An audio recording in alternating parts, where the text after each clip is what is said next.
I'd like to welcome you to day 2 of LASTs, and it's my pleasure to introduce Brian Croxall today. My name's Chris Long. I'm the Associate Dean for Graduate and Undergraduate Education in the College of the Liberal Arts, and we're really happy to have our first day yesterday of LAST was, I thought, really a very lively conversation, and we're looking forward to more of that today. So Brian Croxall is the Digital Humanities Strategist in the Robert W. Woodruff Library and Lecturer of English at Emory University, where he's helping to establish Emory's new Mellon Foundation-sponsored Center for Digital Scholarship. In this position, he collaborates with faculty, graduate students, librarians, developers, and others to develop and manage digital scholarship projects. He also teaches courses in the English department, including an introduction to digital humanities.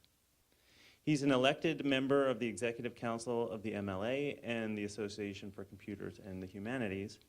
And we've invited Brian to join us today because of his strong interests in integrating digital approaches into pedagogy and scholarship. His own research interests include visualization of geospatial and temporal data.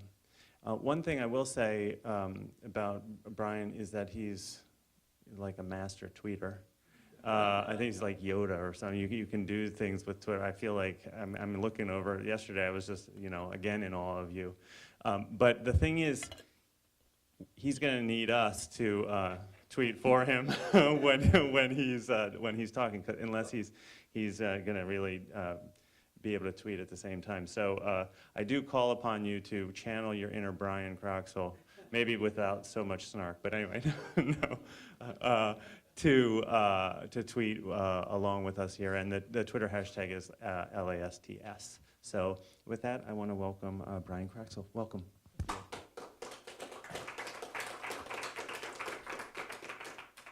So I apologize for wearing a suit, because I'm not a dean, and I feel like that's what deans have to do. But as I was telling James earlier, I only have 2 outfits that I can wear to give talks, and I'm speaking here on Monday as well, and this one seemed a little more formal, so you get the suit. And so that's kind of how that goes. So thank you, Chris, for the kind introduction, and an even bigger thank you to Kate and Chris for inviting me to speak here. I think the idea of LAST is a really exciting thing. The sort of intersection of the liberal arts and technology pretty much made me who I am. That and Captain Crunch. But probably the less said about that, the better. So I can't promise that I'll necessarily be entertaining. I'm certainly not going to promise to be brief because I am an academic and that's just not what I do. But I can promise some pretty pictures along the way. So as you've seen, the title of my talk today is Assignments and Architecture. But just for rhetorical reasons, I want to reverse that for the moment. Let's start by considering architecture. It turns out that architecture and assignments doesn't trip off the tongue quite as well as assignments and architecture, so that's why I wrote it the other way. So as far as architecture is concerned, we're in a sort of great place to talk about that. There is the Federalist revival of Old Main, the classical revival of the Schwab Auditorium, the IST building, which, according to its website, was inspired by the Ponte Vecchio in Florence. We have the postmodern Jawa sandcrawler-inspired glory of the Millennium Science Complex, and of course, the sort of wonder of Beaver Stadium as far as architecture is concerned. I enjoyed walking around campus yesterday, taking it all in, seeing some of the different buildings. I of course, did not take most of these pictures, so I got a chance to see in real person the ones I'd been looking at online. I found that I really enjoy taking pictures of architecture. I take pictures whenever I travel, and architecture is great because it's a fantastic way to get liked on Instagram. The architecture tag draws people in a whole lot more than literature. Or I was trying to think about You don't need to hear that joke. Okay. So I've had a chance in the last couple of years to travel fairly regularly to New York City in connection with the work I've done for the MLA. As Chris said, I'm on the executive council starting this year, but for the past 3 years I was on the committee on information technology, sort of advises the MLA on any number of things relating to technology, ranging from pointing out that we were going to need more Wi-Fi at this coming year's conference because it's in Canada and no one will be able to use their data plan on their smartphones. And as I've spent more and more time in New York City, having grown up all over the world, I'd never been to New York City until I started going there for the MLA. I find that I take more and more pictures as I spend time there. I try and go up a little bit early to walk to a new part of the city and do some photography. New York is a great place for taking pictures. Some of the most iconic buildings in the world are there, of course. We have the Empire State Building, the Chrysler Building, the Flatiron Building. This is 40 Wall Street, also previously known as the Manhattan Trust Building. And of course, now we also have the Freedom Tower. So what these buildings are primarily known for, and Eric, channel my inner Eric Hayo here today, is the size. Yes, of course. What people think about when they look at these buildings is the size. And at various times in their lives, these buildings have been among, if not the tallest buildings in the world. And that's fortunate because for most of these buildings, that was the express purpose for which they were designed. At the end of the Roaring '20s, it turns out there was a three-way race for the title of the world's tallest building.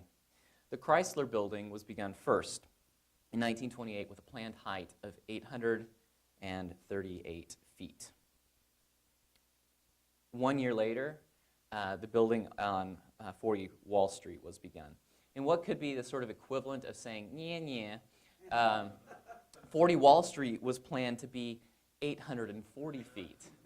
So 2 feet taller than the Chrysler Building, just because. That's what New York magnates did. Despite starting second, 40 Wall Street was the first building finished and became the world's tallest. But the Chrysler Building wasn't to be outdone. The now iconic spire was actually assembled in secret in the top floors of the building, and then it was hoisted to the top of the building at the end to sort of finish the whole thing off.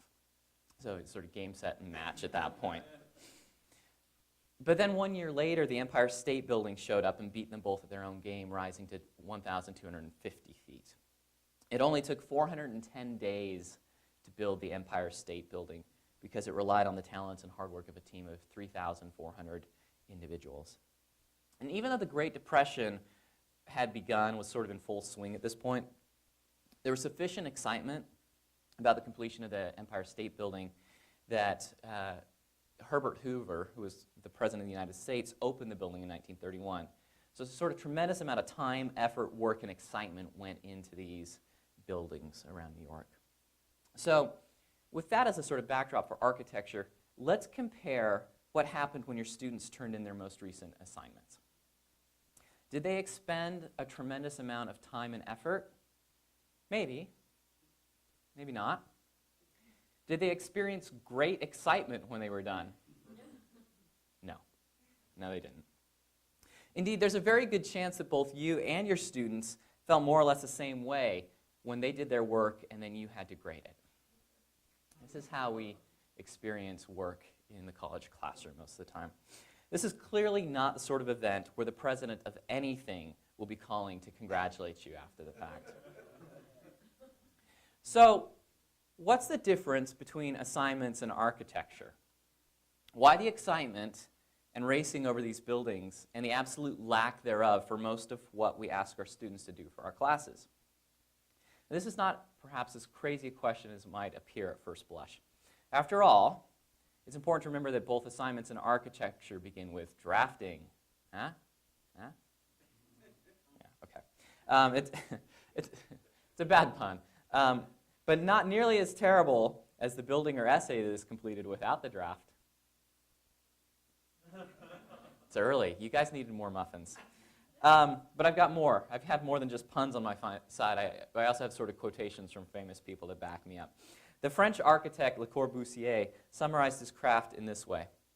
To create architecture is to put in order. Put what in order? Function and objects. This description could more or less be applied to what we generally understand as rhetoric, figuring out how to put things in relation to each other. In the liberal arts, we're almost always asking our students to respond to a text, an experience, an object by making an argument about it. And students learn to argue or hypothesize more effectively as they learn the optimum way to order claims in relation to each other. The way you put things next to each other really matters. But we don't have to simply take an architect at his word, even a French one. Instead, let's trust another famous person in a totally different field, Ernest Hemingway. In Death in the Afternoon, which is his 1930s book about bullfighting, Hemingway writes the following: "Prose is architecture, not interior decoration, and the Baroque is over." So many people have pointed to this statement as evidence of Hemingway's preference for telegraphic sentences, his sort of general iceberg style. But it also points, as Matthew Stewart puts it, to his interest in constructed forms. So we will be talking a little bit later on about the finer points of Hemingway's prose. It's not where I want to go just yet. For the moment, can you just sort of come along with me, give me the license to go ahead and pretend that assignments in architecture do indeed share something to be related? Can we sort of agree with that? Okay, great. So if we've established this relationship, at least for the sort of sake of a 9 a.m. talk on a Saturday, then it bears returning to the question, what's the difference between assignments and architecture? How might we end up getting our students and ourselves a bit more excited about doing better work? So for the rest of the time today, I'd like to suggest there's 4 lessons our assignments could learn from successful architecture. Coinciding with each of these lessons, just circumstantially, I'll highlight an assignment that attempts to put the lesson into practice. As you'll see, each of these assignments draw on what could be loosely termed digital pedagogy. It just turns out that if you search Flickr for the word assignment, you'd never find anything that looks digital. You get these things, and they're actually more interesting to look at. The digital is not necessarily a component. It's not a necessary component for improving our assignments along the lines that I think are suggested by architecture, but I do think the digital makes the application a bit more feasible in places. It's also worth saying that I think that digital pedagogy is something distinct from, although related to, digital humanities. Defining digital humanities is another talk in and of itself. I'm not giving that one today, but very briefly, I tend to think of digital humanities as applying a computational method to a particular research question. And digital pedagogy is predictably a little bit simpler, using the digital within your teaching. So these do intersect in ways that we can perhaps touch on here. But I do think you don't have to do digital humanities to do digital pedagogy. They're not tied at the hip. So the first of these lessons of the 4 that I'd like to talk about is building for the public. And I think this is perhaps the most important lesson of all of them. And so I'm sort of subverting the counterintuitive method of putting the most important one last. We're going to start with the most important one. Whether large or small, buildings are ultimately built for the people who will work in or around them. For this reason, Constantine Brancusi suggested that architecture is inhabited sculpture. When you're designing a building, architects have to consider multiple audiences. Obviously, the client is important, as after all, he or she is providing the funds for the building's completion. But the architect also has to consider how visitors to the structure, either guests or customers of the clients, will navigate the space. How easy is it to get around to understand what you're supposed to do there? In many ways, it's more important to design for the public than for the owner of the building.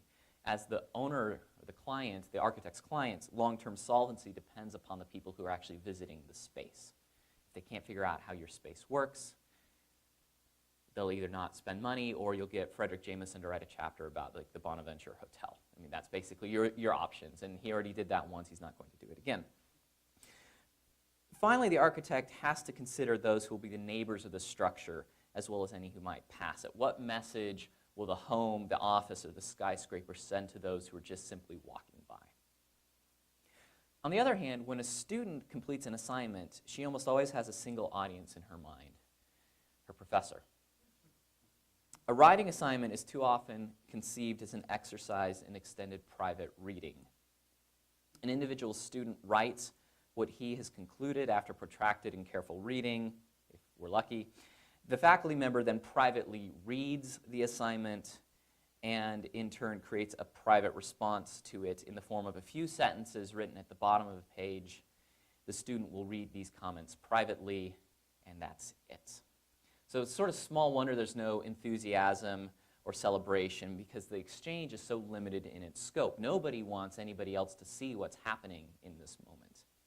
A student doesn't have to do his or her best because, well, the only person who will ever see it is the faculty member. And then it'll be carted off to some sort of Indiana Jones warehouse where no one will ever look at it again. Most certainly the student will never look at it again. You might make a copy and put in a file for an eventual promotion or a teaching portfolio. But no one looks at those either. So how do we invite the public into our reading, into our assignments? This, it turns out, is a pretty easy thing to do. Simply put your students' work online. Now, the way that I've done this over the last 5 years is to have students put almost everything they've completed for any of my classes online in some sort of public space. Sometimes this takes the form of wikis that the students have created. Sometimes it's longer thought pieces posted to the internet. Sometimes it's just sort of short weekly blog posts. It doesn't really matter what your students are putting out there. They've done videos, they've done art pieces. What matters is that the assignment has the chance that somebody out there might see it. Somebody that's not you and not the student. That's what's really key. So for an example, a couple of years ago, I forgot I had this in here. So here's a piece that I've written for and given to most of my classes, talking about why it's important to blog in an English department in which I work, talking about writing. Okay, well, they can sort of understand that. Because I think one of the things that matters when we give students new or uncomfortable feeling assignments is that we tell them why we're giving it to them. Because students are rational. They don't want to do something new. Not because they're lazy, but because they don't want to expend the effort because they want to conserve energy. They already know how to write you an essay. They don't like doing it, but they know how to do it. They know how long it will take them, and they know what grade they're going to get, more or less, on that essay. Asking them to do something outside their comfort zone is extra work.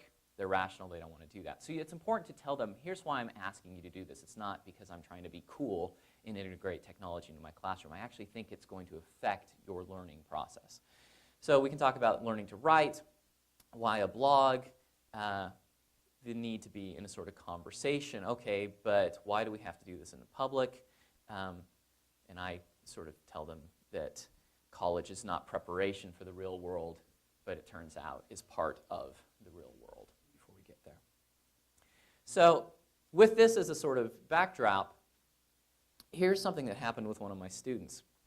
This is 3 years ago, my Intro to Digital Humanities class.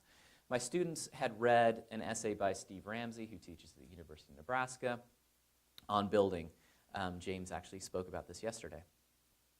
And here, Peter Marcinkowski, who's since gone on to medical school and will out-earn us all shortly, is talking about Ramsey and the work that he's doing. And he's sort of responding to this essay he's read. He's raising some concerns. And then something strange happened. Steve Ramsey showed up, you know, a tenured professor of digital humanities, and started responding to my pre-med undergrad about what he'd said about Ramsey's argument, and taking him very seriously. I think you're touching on something important here. He takes him, he doesn't just drop in and drop knowledge, he engages with the students.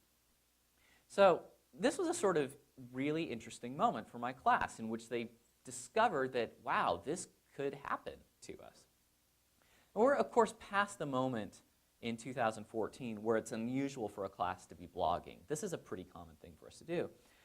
So it's fair to say that the world is not necessarily going to take notice of your students blogging. And that's where I'm going to let you in on a secret that the instructor or the architect needs to think about. When my students were blogging about Steve Ramsey, I wrote him and I said, hey, my students are talking about you. Here's a link to a couple of what I think are the better posts. Do you mind chiming in? And he did. You might say that's, those are shenanigans, right? That doesn't count. The world did not actually take notice. But I don't care. Because what matters is the experience my students had, right? The realization that the world could sort of come in and join, that there are participants in a wider dialogue. And if I can orchestrate that behind things, then they've learned the larger lesson I'm really trying to teach them about public discourse and about engagement in what it means to write and to think about writing as something that happens outside of the classroom. I also, however, tweeted regularly about the class, the things the students were working on, the things they were reading, and people that I did not ask started commenting on posts. We got the publisher, we were reading some electronic literature, the publisher of some of those things showed up and started commenting. Someone that worked on e-literature at USC started commenting on some of our posts. So it wasn't only things that I had sort of made happen in the background. People didn't need direct invitations to come and play along with our class. So we are all of us connected to wider professional networks, because we are. You can draw on those when you're teaching. Pull people in to give your students a different experience, and then tell them to ask you to do the same for them on the other end of things. When your students understand not simply the world might look at what they're doing, but that the world actually does look, everything suddenly takes on new stakes. It's suddenly a competition to see whose work might draw attention. And as we know from a three-way skyscraper battle, competition leads to people working extremely hard. Even if no one does, in the end, want to read or comment on your students' work, you'll still be ahead by having them put it out publicly, because the students have become a public audience for one another. In Kathy Davidson's recent book, Now You See It, she makes it plain that students perform better for their peers than they do for their professors. Students do better work because they care more about each other than they care about you and your grade. And so simply giving them a chance to see each other, not in some sort of peer writing workshop, but the sort of quote-unquote finished work they put out there, that audience really makes a difference for them doing better. So 20 years ago, one of the scarcest resources on earth, at least in academia, was publication space. There just wasn't enough of it to go around. Those times are over because the internet is infinite. And so we should take advantage of the fact of this infinite publication space and have our students do their work in public. So that's the first lesson, build for a public. So I mentioned earlier that the Empire State Building was built in 410 days. All it took was 3,400 people to do it. We worked that out. We find it took more than 3,819 human years to actually build the Empire State Building, so a sort of obnoxiously long amount of time. It turns out if architects always build for a public, there's one thing they never do, which is work alone. It's just not practical to have a single person tackle the design of the building, the structural engineering, procurement of supplies, and the actual labor. Not only would it take forever, it'd be a rare person who actually possesses all of those skills. So the second lesson I think our assignments can learn from architects is to build with a team. There's nothing more difficult than facing the tyranny of the blank page. Any of you who have ever written a dissertation in any field certainly understands this on an assignment. But if you've ever co-written something, even if it's the schedule for an event, you know how much easier it can be to work with someone else. If you step away from the document for a bit and come back, it's like elves have been working in the background. What's more, when you're working as a team, it's impossible to end up focused on private readings because you have a built-in second audience member. So how can we transform our assignments into something that requires a team? It's easy. It just requires something on the scale of the Empire State Building. You've got to do something that's too big for one person to accomplish on their own. That's the only real reason to give students group work. Because if you give them something they could do on their own, they'll just do it on their own. and then someone will end up complaining that nobody did anything. It's got to be big enough that they cannot actually do it just by themselves. So here's one way that I've tried to do this. This past spring, I taught a sort of rebooted iteration of my Intro to Digital Humanities class. It had a fancier website this time. In this class, we tried to read Mark Z. Danielewski's House of Leaves. Published in 2000, House of Leaves is the story of a piece of architecture, of course, a house that's bigger on the inside than it is on the outside, or more properly, it's the story of the discovery by a 20-something LA club kid and aspiring tattoo artist named Johnny Truant of the manuscript of an academic treatise with copious footnotes, appendices, Derrida references, and everything else in between, written by a blind man named Zampano about a film documentary about a house that is bigger on the inside than it is on the outside that threatens the integrity of the Davidson family who come to live in it.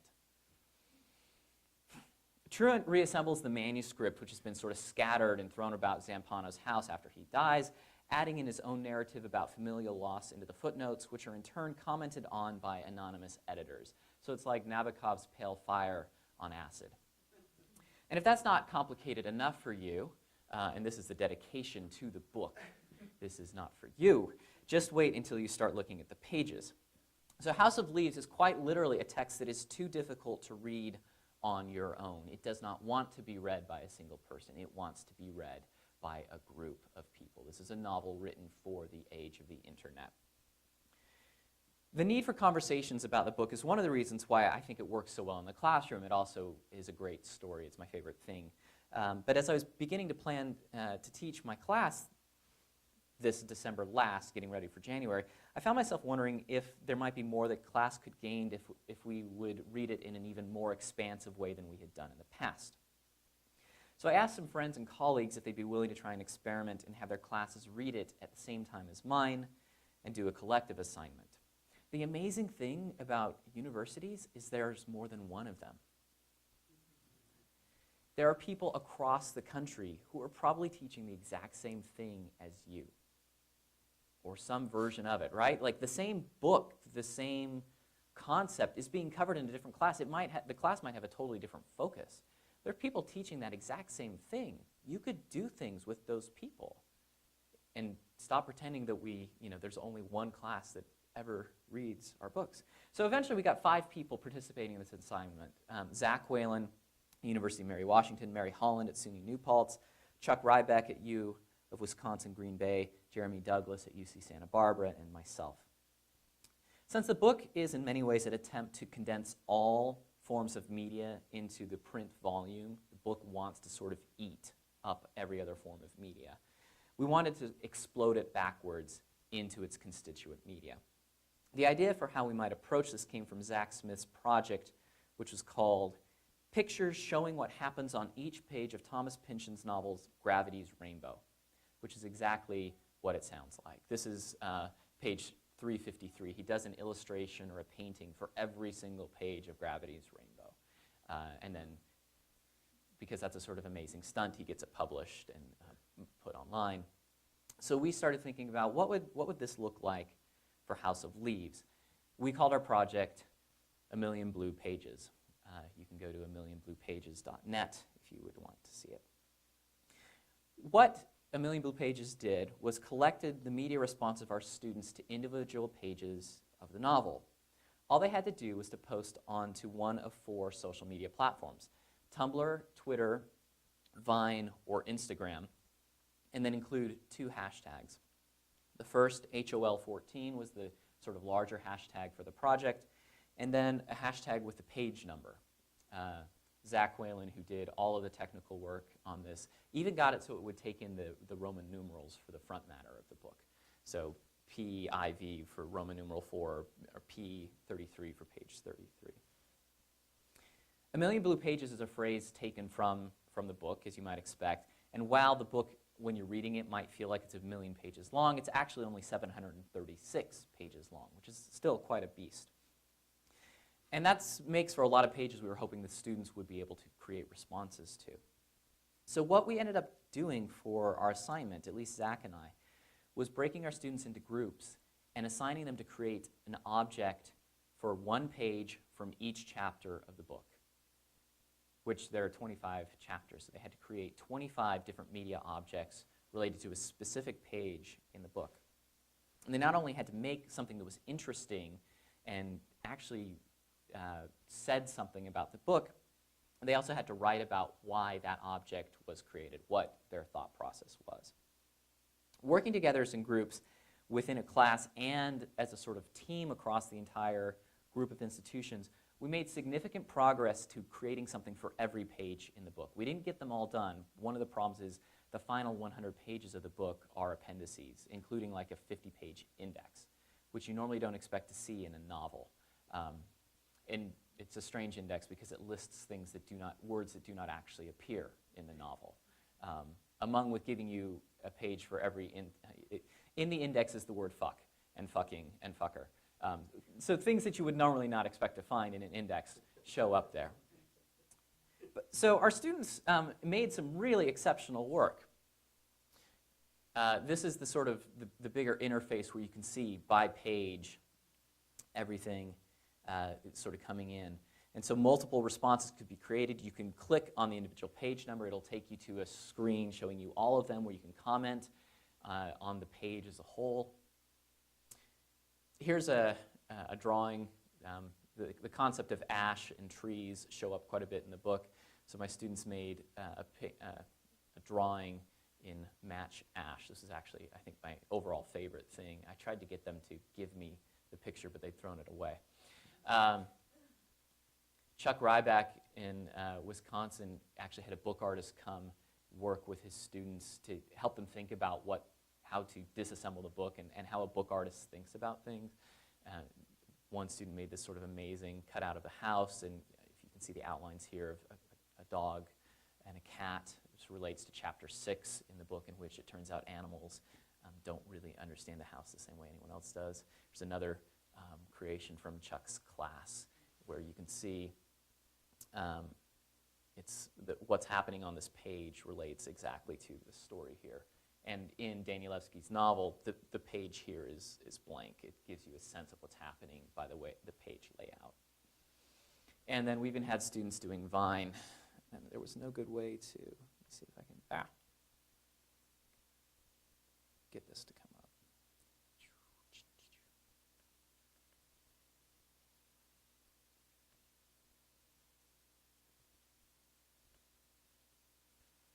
I think Vine is really one of the most interesting new things to come out there.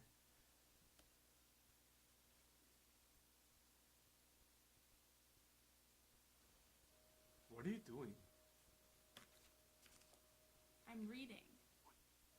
What are you doing? I'm reading. What are you doing? I'm reading. All right, so it just goes on. What are you doing? So, I'm reading. What are you doing? I'm reading.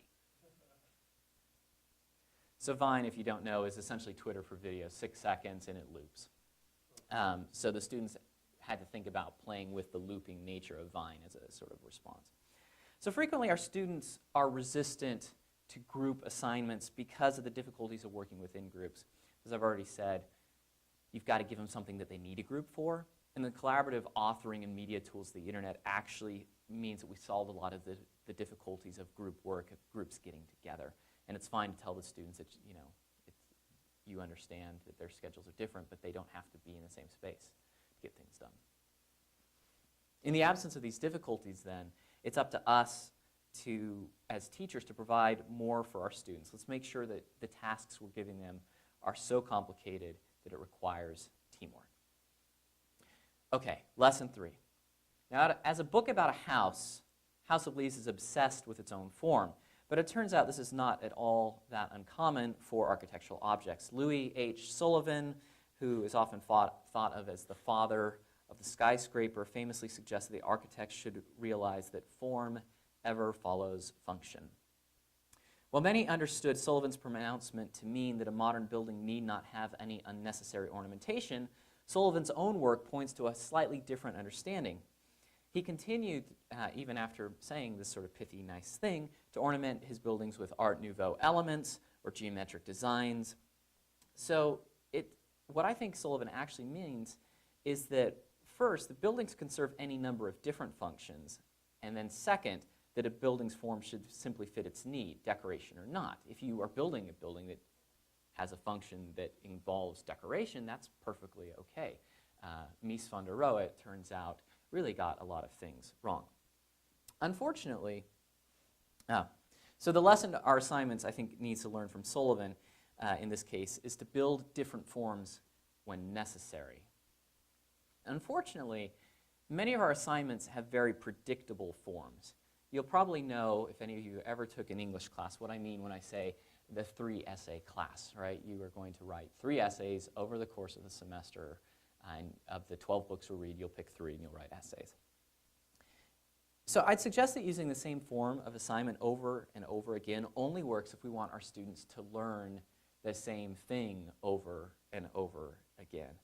As architect Zaha Hadid, who made this incredible piece, puts it, there are 360 degrees, so why stick to one? So what sort of assignments could we give our students to help them build with different forms? In fall of 2012, 2 years ago, I taught a course on literature and technology. One of the books that we read that year was Belloq's Ophelia, a collection from 2002 of poems written by Natasha Trethewey, who was, at the time of my class, the U.S. Poet Laureate. She ended her term as Poet Laureate this past May. And she also happens to be a colleague at Emory. So that was one of the best things that's ever happened to me was to have the Poet Laureate of the United States show up in my class with my students and talk about this volume of poems. It was really, really cool. And my students did not disappoint. The book of poems was inspired by photographs taken by the New Orleans photographer E.J. Belloq. When he died in 1949, 89 glass plate negatives were found in his desk. The photos had all been taken around 1912 of female sex workers in the Storyville red light district. He'd never published them. He was a portrait photographer. The negatives were purchased and developed using historical processes, the processes that Belloq would have used to make prints, by Lee Friedlander and exhibited in MoMA and several other venues. Trethewey came across a book of Friedlander's prints when she was at University of Massachusetts Amherst and fell under the spell of these very interesting and sort of strange photographs. Her book, Belloq's Ophelia, is a series of letters and diaries by a mixed-race woman who comes to New Orleans looking for work. The only way Ophelia can secure it in the end is in the house of Countess P, a madame. The poems recount the work of the brothel in Storyville and how eventually, how fair-skinned women like Ophelia were prized and marketed for their exoticism. Eventually, Ophelia, in the course of Trethewey's poems, becomes acquainted with Belloq, who comes regularly to the brothel to photograph women. She's conscious that his gaze is as problematic as his touch, or as his touch might be. Belloq only photographs the women, and requires just as much performance on her part, but she becomes intrigued by his work and saves some of her money and buys a camera herself. So in the end, becoming not just the object of the camera, but its controlling subject helps Ophelia eventually see herself differently, and she ends the book leaving New Orleans and moving to the West. It's sort of wonderful and lovely. My students read Trethewey's poems. They wrote about them. They produced a paper of some length. They did the sort of normal English classroom thing. And then we went on as a class. After that, we read Frankenstein because, well, literature and technology, so Frankenstein. But we also read a really recent adaptation of Frankenstein created only for the iPad by Dave Morris, called, of course, Frankenstein. It's a very visual retelling. It modernizes the language, and it uses a sort of choose-your-own-adventure component for the novel. You can see down here, this is the sort of beginning. You can choose, do you want to tell him everything or sort of skip that? And we all read choose-your-own-adventure books as kids, right? The fun thing about those is you really can choose because you can flip and you can sort of read. Once you make a choice on this, you cannot go back. The paths branch, and you read a very different novel by the end than anybody else in the classroom, we discovered. But you cannot go back without totally resetting the app and starting from the beginning. And so it's a different sort of experience. So, and you don't just have the perspective of Victor in this novel, you also get to be Clerval, you get to be Elizabeth, you get to be a sort of unnamed interlocutor that interacts with Victor. But since this class was about literature and technology, we not only talked about the technology in Frankenstein, and it turns out there's actually very little. The students were all disappointed to realize there were no bolts on the neck of the monster, and the sort of animation scene isn't nearly as interesting as movies would have us think that it might be. But we also talked about the way that reading on this medium, on this glass and metal device, and I was able to get the school to loan all of my students iPads for the 6 weeks or so that we were working on this. What this did to our reading, and whether we liked it, whether we didn't, how it changed things. So to help the students further think about adaptation and think about the choices that had to be made when working along the lines of this specific device, we decided to Frankenstein something else, Trethewey's book. So for our final project for the class, the students had to design an iPad app for Belloc's Ophelia. It's worth saying they didn't have to make a piece of functional code, right? They didn't do something in Objective-C. Instead, they had to create a storyboard that highlighted how the app would function. The assignment was to pay attention to the specifics of the medium of this object and how it could affect what we were working on. How could they bring out the themes of Trethewey's book in new and different ways using a touch-based interface? So working in groups, again, because this is way too big for a single person, the students produced 4 different versions of what Trethewey's book might look like. It's worth saying that apart from the cover of the book, there are no photographs in Trethewey's. It's just pages with words. You would have to go and find the photographs yourself, even though many of the poems are very clearly ekphrastic. She's writing about a specific photograph in certain poems. But you could read the book without knowing the photographs existed. There's not even really an artist's statement about it. So looking at the time, I'm just going to show you one example of what my students did. So here you can see the students mocked up in Photoshop. They created their own little app icon. And in this group, they started animating it to give you a sense of how things would work. They imagined, because the book is told, half of it is Ophelia's diary, that this is what you would see in the beginning. You'd have to drag the key over to unlock it. And then, before anything else happened, the app would snap your photograph. Because the students here were thinking about the sort of imposition of photography on sex workers, right? It's not like you can say no when someone is paying for your time. They can do what they want. And so the app is going to take your picture before you know it. And they had great fun putting me in there. They imagined a sort of, zooming in sequence, taking you into New Orleans. And this was the great thing. If I'd actually asked them to make something, they couldn't have ever been nearly as creative. They could imagine whatever they wanted, the sort of movie version of this app. They had a sort of space in a brothel, some historical photography they dug up. Here's this Countess P, the Madame of the brothel. You could come in and read some of the books that affected Trethewey's work, and so on and so forth. So this was, there we go. They were even imagining taking that photo they took of you and putting it into different parts of the app. So you were supposed to think of yourself more in relation to this woman about whom things had been written. So it's true that the students didn't make a functioning app, but they did build something. And they were engaged in thinking about the specificity of the form and its interface. For example, one suggestion came that if a user was going to browse through the pictures, and everybody wanted to do that, right? They wanted to give the reader these photographs. that if we were going to have a gallery of Bullock's images, that if you wanted to explore them, if you wanted to swipe through them or sort of pinch zoom, that when you did it, the iPad would make sexual moans at you. Because the politics of touching a woman's body on the screen is complicated. It's as complicated to do it on this device as it was for Bullock to take those pictures. It's potentially exploitative like if you want to zoom in and think about things. And another suggestion was, well, you could make the sound of somebody being hit, right? Because sex workers are often subject to violence. These are things, of course, would be tremendously uncomfortable in a paid app.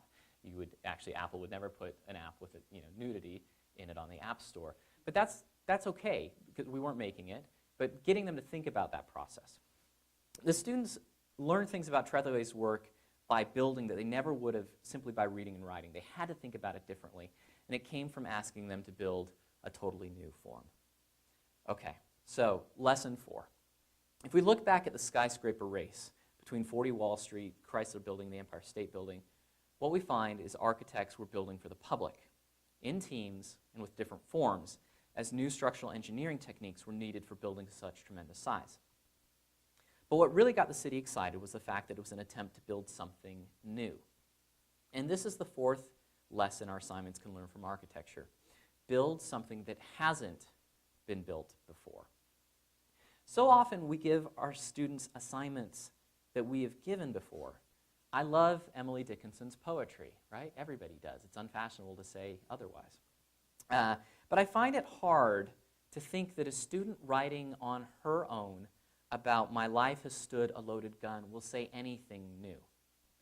It's going to be really, really hard because thousands of pages have been written by students about this poem over the years. I've assigned enough pages on this poem. I've read every iteration of this essay, I feel like. One of the reasons our students, our undergraduates, get excited about work in the sciences is because often they're doing real research in real laboratories. They're not designing the experiments, but they're helping make a small impact, moving things forward. So to follow this 4th rule of architecture, our students need questions that we don't already know the answers to.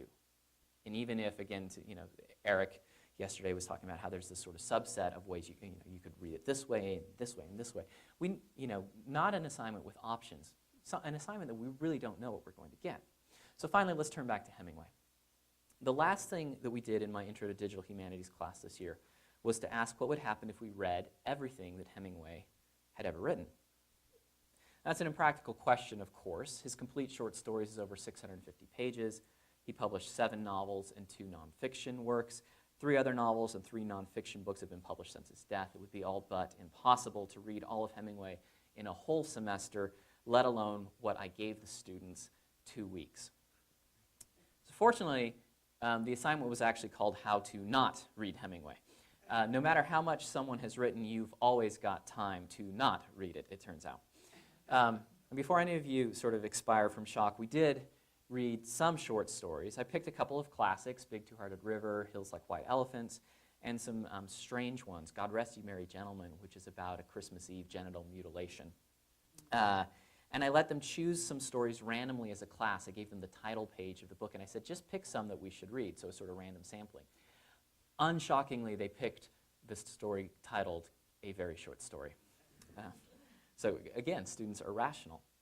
But all told, we read less than 50 pages of Hemingway as a class. What came next was our attempt to answer the question that hadn't been asked before, which is what about all the rest? So to do that, I got a copy of Hemingway's novels as well as the complete short stories, and then we did something sort of terrible.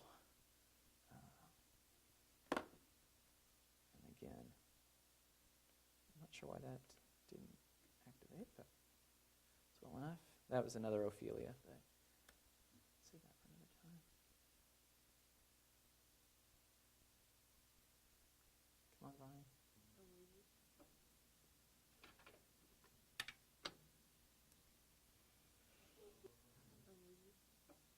So we have in our library a book preservation unit, and they have a book guillotine to take off the binding so you can then repair the book. So it ended up looking a little bit like the French Revolution by the time we were all done with it. Each student was given approximately 200 pages of printed Hemingway. The next task was to turn it into a piece of text that we could transform. That meant that each of them had to scan all of the pages, front and back. We used a high-speed office copier to get this done.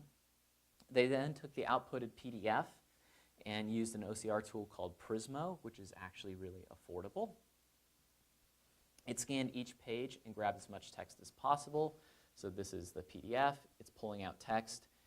It's got these dots in here, not because it can't read them, but because I don't have, on my laptop that I brought with me, I forgot that I didn't have a registered copy. So that's the way they make you pay for it, is they corrupt your output. It does a really good job, but then the students could then, looking at this page, make a couple of different spelling corrections or realize that Maycomber here is actually spelled correctly as far as Hemingway's concerned. They still had 200 pages to get through, but it was a lot easier than trying to type it all up themselves. When they emailed me the outputted text files, I assembled the files, and we had a complete set of almost everything that Hemingway had written. And all it took us was about 48 hours of total time from when I handed them the pages to when they gave me the finished work. And then we could get working on what we had found. We collectively didn't read Hemingway for the final exam for the class. Working in groups, the students began processing the text files with Voyant, which is a web-based analysis, text analysis tool. Maybe with Stephanie's help, we could use R in the future to do the same work, but Voyant is really simple for my students to get going with. So what did we find?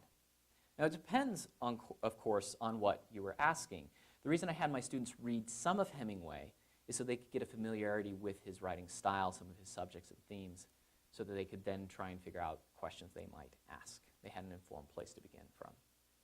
So one group had noticed Hemingway's simple language and the fact that because of this, it meant he used the word said over and over again. So they came up with words that you would use when writing dialogue to try and figure out what words did Hemingway ever use around dialogue.